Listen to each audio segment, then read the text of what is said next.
name is Aminata Cairo, and this is Sayer Johnson. and say I have invited you here because I share with my audience things to be encouraged about.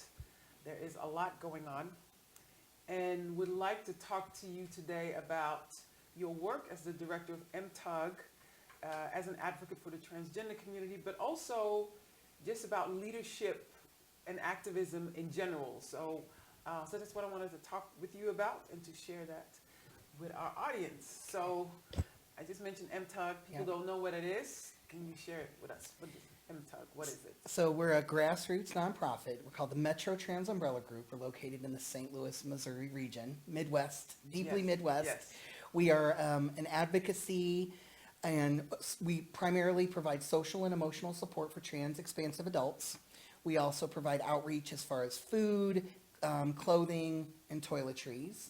But our primary focus is to provide social and emotional support for trans folks in the region 18 years and older. Okay. And you say you're in Metro St. Louis. Yes, so it's southern Illinois and the Missouri mid-region of St. Louis. And we have about 1.9 million people around us. All right. Mhm. All right. Yeah. And so how did this come about?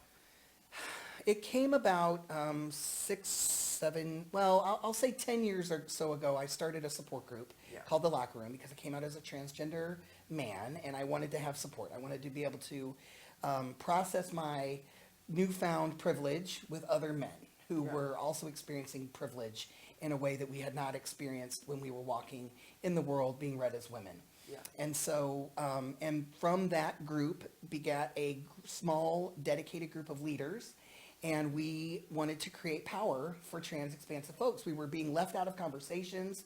We were by far in the LGBT movement. We were a tiny T. Yeah. We had no power. We had no influence in community. One of our matriarchs passed away, and she wanted to be buried in a certain kind of way. And we went out and started asking people for money so that we could do it, and we realized we didn't have any clout, we didn't have any power, and we weren't able to do that for her. We also experienced some pretty aggressive conversations when we went to Pride 7 or 8 years ago together, and we were just like, wow, really need to take up some space. Yeah. And I think because it was trans masculine folks and non-binary folks that were initially creating MTUG, we realized how much privilege we stepped into, specifically trans masculine people after transition or during transition, Yeah. and how our siblings, our sisters, were stepping away from privilege. And so we really wanted to work to try to even that out. Yeah. And so I think it came out of frustration and angst, but it also came out of joy and just really wanting to exemplify what it's like to be a joyful trans expansive person Yeah. in a planet that doesn't want us to experience joy. Yeah, Yeah, and yesterday we watched Disclosure together. we did. Woo! It Yes. was good, but wow. Yeah. And especially, when you started, I mean, I witnessed some of that. And so I've learned throughout the years, I've learned a lot from you and your work. And then even looking back at watching that documentary, still thinking about how people are portrayed in the world and who gets to determine that narrative. Yeah. And so one of the things you said, you've told me, like you said, you have LGBT, but we were the little t That's right. for very long. Yes. Yeah. With people speaking for us. Yeah. About us. Yeah. And I do think that part of the undercurrent of MTUG was to claim that space. Yeah. And to claim that narrative. And wow, novel idea, but pay trans expansive people to do the work and put trans expansive people to the front to lead. And I Yeah. think that was not happening. It was certainly not happening St. Louis-ish. And I don't think it was happening Midwest-ish either. Right. And I really think we're still years behind our lesbian and gay and maybe bisexual siblings, but we are emerging, but we're still behind, Yeah. right? Mm-hmm. Can you say a little bit more about, and we've talked about this too, about the significance about doing this in the Midwest as opposed to other parts of the country?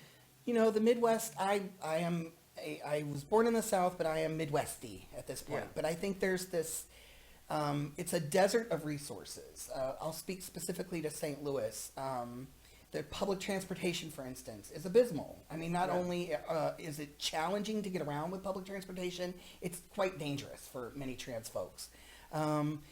Politically, we are bright red, especially in Missouri.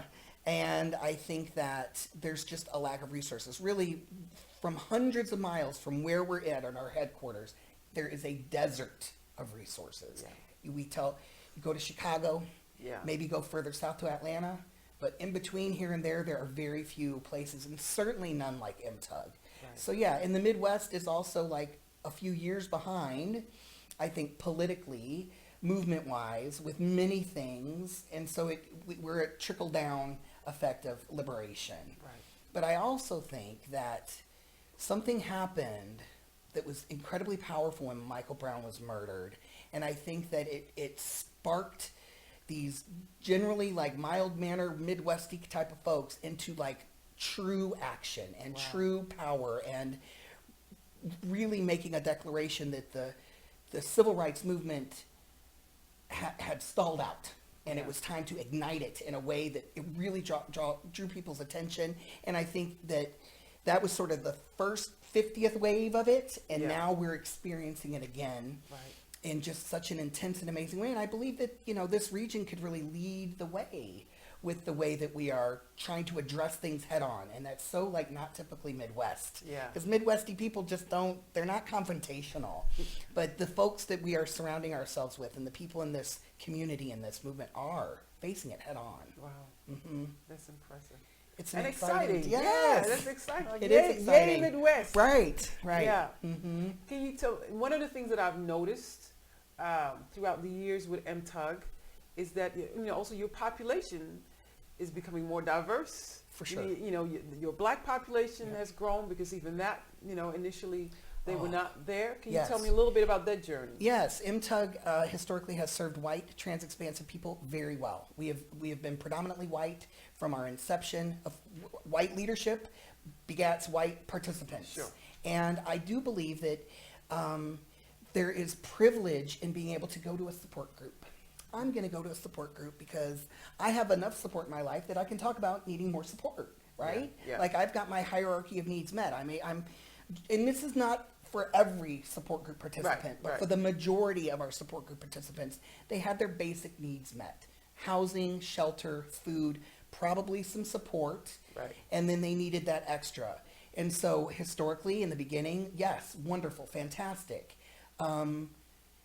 Then I think organizationally, we shifted, right? We always wanted to shift, but Yeah. we weren't exactly sure how to do that. Yeah. Which I think many colonized nonprofits are stuck chasing their tail with. We want to have all kinds of people in our, and they're just like spinning their circles. And so I think what occurred is intentional leadership, and also being able to offer those basic supports for people. We were gifted this house headquarters a couple of years ago, and it changed everything. We Yeah. were able to then get folks who were not having food or toiletries or clothing, get to those places so that maybe they might want to create support for themselves, and it supports just looking really differently. And I think that engaging a harm reduction model has also helped empower and make our organization stronger for people, for black and brown folks, and trying to really engage that and be intentional about that. Yeah. Yeah. And what was the journey like for you? Well, I think that anti-racist work, like when you go to workshops and you Yeah, do yeah. all that's privilege, right? You have to Yeah. have money to do that. You have to have time. You have to have people around you that are willing to invest in you going and untangling some of that white supremacy that you've been spoon-fed. And so I was able to do those things Right. through working with MTUG and having people pay for me to do these things. And so I was able to work on my own internalized white supremacy, and also be surrounded by people who challenged me in the best ways. I know I say when my hackles go up in the back, I need to learn something. Yeah. And I want to shy away from that stuff because it's uncomfortable and it's painful, but I've learned that that's the only way that I'm going to grow as a leader. and also just making sure that I'm not surrounded by all people that just look like me. That doesn't work. Yeah. That doesn't work. And I think that relationship building and getting to know people and just having individuals in your life who are willing to like be really honest with you and interrupt your stuff is helpful. Yeah. But it's been a journey, and it's been a journey organizationally too. You know, we have gone through traditional like anti-racist workshops and trainings together, and we go to Creating Change everywhere. We all attend those things, and then we've also like shrunk inside and thought about what do we need to do as trans people to untangle some of that, because I think a lot of times trans people lead with our identity, our marginalized identity. Right. And that's, you know, that yes, That's because great. we are Yeah. discriminated against, absolutely. And when we're talking about dismantling white supremacy or addressing racism, we have to put that to the side as white trans people, because it's a different journey. And Right. so if we can all agree that, yeah, we are totally marginalized, you're right, we do face discrimination because of our trans identity. Okay, now let's move this to the side.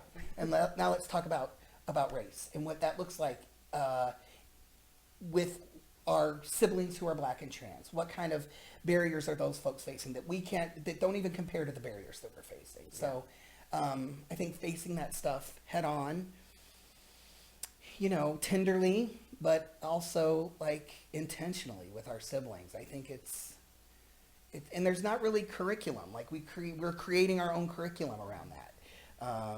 So that we're all in agreement that we are marginalized folks. Yeah. And now let's move on and look at broader ways that people are injured and hurt by systems of oppression. Right. And so I know one of the things that you did is create a program, a journey specifically to address racism on an organizational level within your own organization. Yes, we did that two different ways. Initially, I engaged some good white folks who I know are doing really good work, and I said, can you help guide some conversations for our organizations to dismantle white supremacy in a queer and trans run organization? And they guided us through those conversations. And I asked a black friend of mine who is also a diversity trainer, and I said, can you guide us through some conversations? And he did that too. And then I engaged some of my good white trans friends who are doing that work, who agitate me, who make my hackles go up. And I said, can you help create this curriculum? I want you to appeal to poor white mid-Missouri trans people and educated, not so poor trans people, you know, and I want you to create a guided tour of what it is, and they're doing it. And so I really just brought this wonderful team, the idea, and they have taken it and created some really good content. It's still evolving. And then we also have accountability partners of black, trans, and queer people who are going through the process and with a comb and sort of just like making sure that we're looking at it through not just our white people lens, right? And so trying to make it specific to us, though. And I've been very pleased and proud of the folks that I knew they could do the work, and they are. And again, we're only in the second pod of like 4 learning series, and so we're learning as we go. Right. And it's online, so people can do it at their own pace. COVID. Yeah. You know, I would prefer to do it in person because I think a lot of nuance is lost, but then people go through the different education series, and then we process it on a Zoom. Okay. And so it's not ideal, but it's for right now it's something. Yeah. Because we made a decision years ago that the work that we're going to do in this organization is going to be through a lens of dismantling white supremacy to the best of our ability. And that is, the name of the series is Until We're All Free. Oh, wow. I mean, that's it. you Yeah, know? yeah. So, yeah. So 2 things come to mind. One about leadership, you know, because also sometimes we think about, or a lot of times we look at people with academia, they have certain knowledge, and they will also step forward as far as, you know, you have to have a certain kind of training to be a trainer, and at the same time, you say, no, this has to come from us. And also this idea that it's not just those who are the most outspoken, it's not just those with the degrees who can be in leadership position, and also we need to shift as far as what does leadership look like, or who can lead. So can you say something about that? Yeah, I declared myself an executive director. I didn't go to school for that. Nobody gave me a certificate. I knew that as our organization started to grow, in order for me to shove my foot in somebody's door, Yeah. I needed to have that title. Yeah. And so I gave myself that title. I really believe what I am is a glorified organizer. I'm an organizer. But that ED title and getting a suit and doing all that to be able to do drag, like Yeah. leadership drag, fake it till I you love make it. it. Right. Leadership drag. Right. Yes. Yes. Yes. Yes. Yes. So kind of fake it till you make it is what many of us have to do, right? And I Yeah. also think that people in leadership roles need to be willing to like lay on their bellies and pull people up, right? I hear you. And sort of like move your ego to the side a little bit and co-lead with people so that you can plant those seeds. Yeah. I think that initially it was important to sort of have an aggressive sort of face and like really, make some waves and do some things. And we've built enough power and privilege or power in our organization that we can spread that out now, and really engage different levels of leadership and try to get different folks at the table. Because there's no like leadership school for us, right? Not for trans people. We just have to figure it out. I think that one of the things MTUG does is our board has all but one, all of the humans on our board except for one are trans. And so I think that's building leadership, because nonprofits are run by boards. And so if we're like farming and growing board members, that is can potentially change the structure of nonprofits. Nice. So, yeah. Yeah, and the second thing that came up as I was listening to you, so you specifically asked white trans people, to come up with this curriculum to reach white trans people to talk about racism or to help them deal with racism. And then you had you call them your accountability Partners. Yeah. partners. Mhm. And so those were the black trans people who could say, Yeah. wait, hold a second, this works, this doesn't work. Yeah, cis and trans, but yes, Yeah. absolutely. Looking at it through that lens, like just, have you thought about bringing this, or wow, that's, just challenging us so that we're not in a silo of whiteness Yeah. when we're creating these things. I mean, we did start off initially with an all-white crew because I believed that we needed to work through some things Sure. that we didn't necessarily need to work out on our black counterparts, our black friends. And so they came on a little bit after we had started to sort of flesh out what we wanted to do. But I believe that partnership is vital to making the process successful. Yeah. As vital as having trans leaders involved in it. Yeah. Mhm. And so one of the things that you're highlighting, and it's interesting to me because I recently had an experience where that was really frowned upon. You said, first, within our group we started, and then later on, then we added the accountability and people of color. But first, as white people, we have to look and deal with this. And recently I had an experience where people like, when people claim that space, like as white people want to look at this, want to look at our racism or whatever they want to look at, Yes. and that makes people uncomfortable, scared, all the above. What was that like? Did you all have anything like that? We didn't really get any pushback about that. I think regionally, people know that white people have so much work to do. Like, we have to dismantle some of our things before we're able to be reasonable with one another, right? Yeah. And so we haven't received any backlash. We've received support and like, thank you, this needs to happen. Because white folks have to do this work. We have to do it. We have to address it ourselves. And then, of course, it's going to be bigger and more and with other humans at the table, and we're going to work it out together. But I think the same thing happens with trans folks. I remember early on, we created trans-only spaces, and cis people were real like, but what about me? I'm an ally, or I'm married to, or I'm partnered to, or I'm parent to a trans person. And I'm like, well, that's wonderful, and I'm so glad for you. And we need our space so that we can sort of heal and work and dig into that place so that we know what we need and what we want, Yeah. And I think that white people who dismantle some of that supremacy that we're spoon-fed, we have to talk about some of the ugly things. And black folks don't need to hear that process, right? Like, I don't believe so. not the accountability part. I think then once the action steps are ready to be had, that's when we all come to the table, because we're not bringing hurtful things to that table. Right. Or we're trying not to. Right. Yeah. Yeah. And it also says something about allyship. What does it mean to be a true ally? Mhm. You know? And so as I am thinking about allyship or helping people to be allies, this idea that, you know, sometimes being an ally means wait to the side for a minute. Oh, yeah. And let people do their thing. Yep. And let them lead. Mhm. You know, because, you know, and I know people care and they want to do right, but then they also take up the space. And the whole what about me, but I want to be present. Sometimes you just have to wait. Sometimes you have to be silent Yeah. and let other people lead. And they might not do it the way you would have done it. That's right. And, you know, Yeah. and to help people even accept that and confront that and deal with that.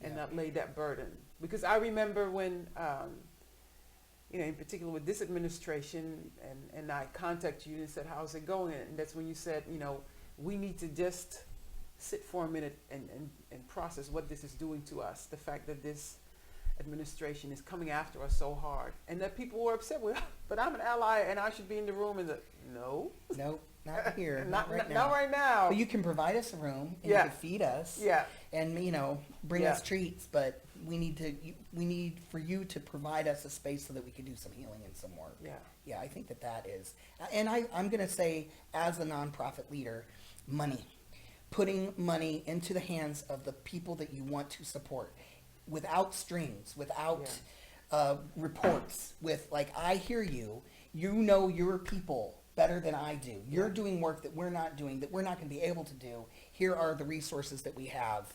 Do this. Yeah. And I think, you know, MTUG, we have our biggest fundraiser every year is a telethon. Yeah. And so we're coming up on the 4th telethon this year.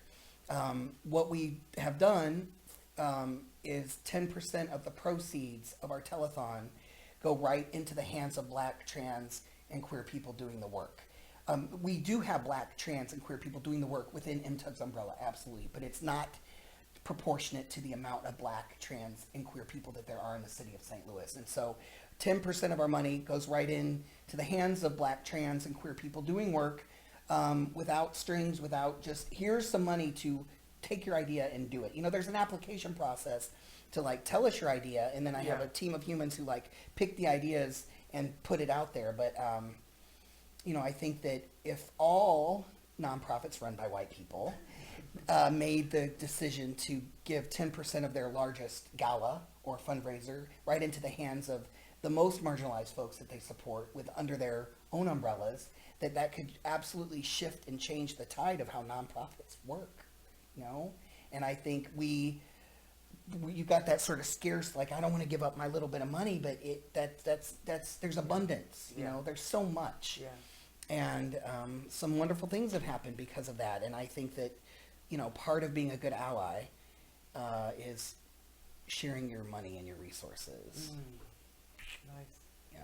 So, some last thoughts about, as far as, you know, when it comes to leadership, one of the things I think we have in common, you know, is to create spaces for these marginalized, overlooked, silenced people, you know, because that's the kind of world that we want to live in. And personally, what I'm seeing, that vision is not uncommon, but how do we get there? What does it really require? And also in terms, in particular, of leadership. And, you know, and you can lead in a lot of ways, as far as creating the space, being in the front, or leading from the back, or side by side. But just kind of your thoughts about, you know, again, what does it require? What is it that people underestimate, overlook when it comes to doing this kind of work? I mean, I think that when you engage people who have ability to meet people where they're at and to develop relationships with people, that's what I think is a core pillar of being a good leader is. And so you don't have to go to school for that. You don't have to have training for that. I think humans have that. Some humans have that inherently. Right. And so I think if you can spot that and you can nurture that, then I think that can lead towards expanding the leadership pool. And I also believe that being very intentional, like for instance with MTUG, we have our quota of white people on our board. We're not going to have any more white people on our board. The board positions that we have available are earmarked for people of color, period. And so I think that making that intention, it's not tokenizing. I believe it's in the way that we're doing it. I believe it's intentional leadership. Like, we are going to seek out people of color, black people in particular, to engage us so that we can help provide a platform for leadership. And I think that setting aside space to do that in a tender and intentional way is what's going to help shift and change leadership. You know, I also think that ageism plays a part in it, and making sure that we're engaging folks of all different ages and different backgrounds. But yeah, I think that intentionally setting forth, like, you know, one of the pillars of the work that we do is we're intentional about trans expansive leadership, and specifically black and brown trans expansive leadership. Yeah. What about your work as a leader? We talked about emotional labor, physical labor. What does that look like for you? Well, I love it. It looks a lot different in a time of COVID, for sure, right? I think this question answered 6 months ago would have been a lot about, I get so much good feeling and good feedback and so much like fuel for the work I do with the relationships and the excitement and the things, and that's very halted now. So, I just think that I have this internal compass that I just feel compelled to create systems where there were none before. Right. And I'm surrounded by such good people that help make that happen, that it just sort of is like a snowball effect. But I prefer it pre-COVID. For sure. Yeah. Yes.